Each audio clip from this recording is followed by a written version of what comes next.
20,000.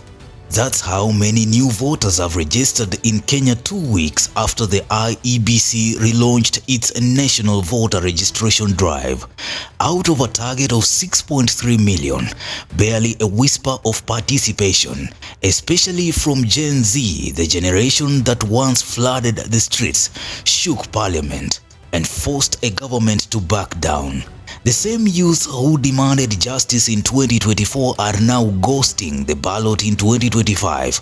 So, what happened? Why are Kenya's most vocal citizens suddenly silent where it matters most? Kazi yao ni kutukana William Ruto. Kazi yao ni matusi. You can't be partyless, voiceless, leaderless and voteless. Tu mambo ya kuongea barabarani na huna mpango yoyote. The IEBC's continuous voter registration drive, launched on September 29th, was meant to reawaken civic energy ahead of 2027. Erastus Ethekon, the commission's chairperson, called it "Your Ear, Your Voice." But across Kenya, registration centers are deserted. We registered zero.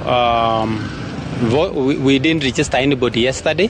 Lamu, just one person showed up. Nyamira, 18 people. Tharaka Nithi, less than 30.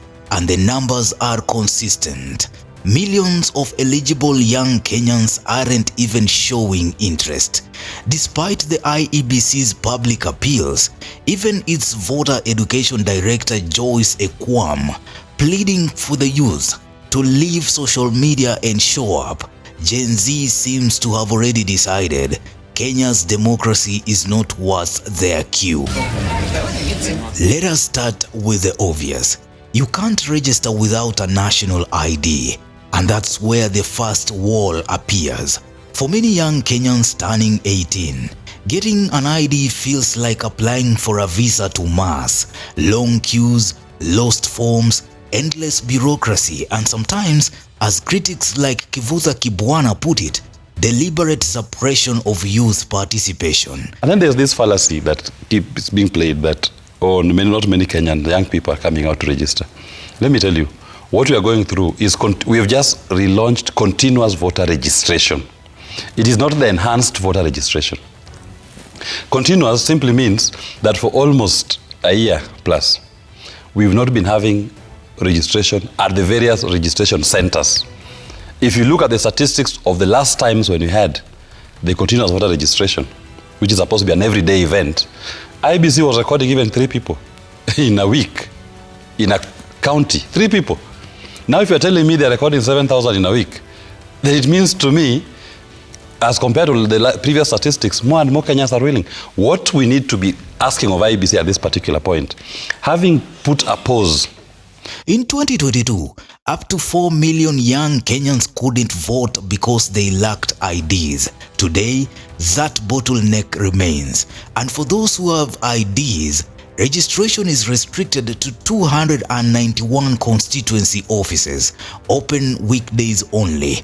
Most rural youths can't afford the trip, let alone the time off work.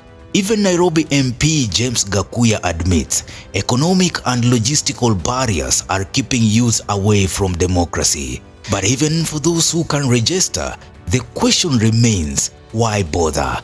Kenya's post-2022 political hangover still lingers. Accusations of rigging, broken promises, and a hollowed-out IEBC have poisoned public trust. The commission itself was unconstituted for nearly 3 years, leaving many to wonder if it can even manage 2027. Activists like Okia Omtata call it a design to lock Gen Z out, linking the chaos in ID registration to broader political manipulation. Then there is perception, perhaps the deadliest factor. To Gen Z, elections are theater. The script is written long before the curtain rises. One user on X put it bluntly, Why queue to validate a rigged show? Former Senator Gloria Oroba adds weight. IEBC has done nothing to make young people feel included. They are treated like spectators in their own democracy. And when cynicism becomes culture, registration becomes irrelevant. Here's the paradox. The same generation that brought down a finance bill with hashtags and courage now shrugs at voter registration. In 2024, Gen Z proved their collective might, marching, organizing, mobilizing online in hours. Yet in 2025, that same digital fire has cooled. Analysts call it the protest paradox. Protests give instant feedback.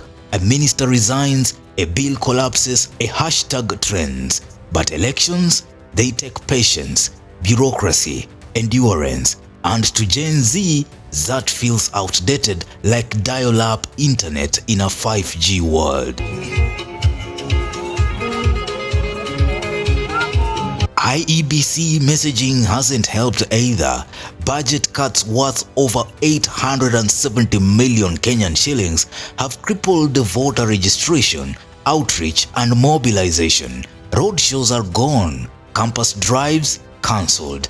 Instead, IEBC leans on traditional media, radio and posters to reach a digital generation that lives on TikTok and Telegram. Registration, voters. We are guided also by the Data Protection Act. Professor XN Iraki says it plainly. If you want to reach Gen Z, speak their language. Memes, music, digital storytelling. But IEBC still runs on a dialogue energy in a digital republic. Without a modern approach, online registration, social engagement, or youth partnerships, Gen Z simply scrolls past democracy. And then the reality, economic survival.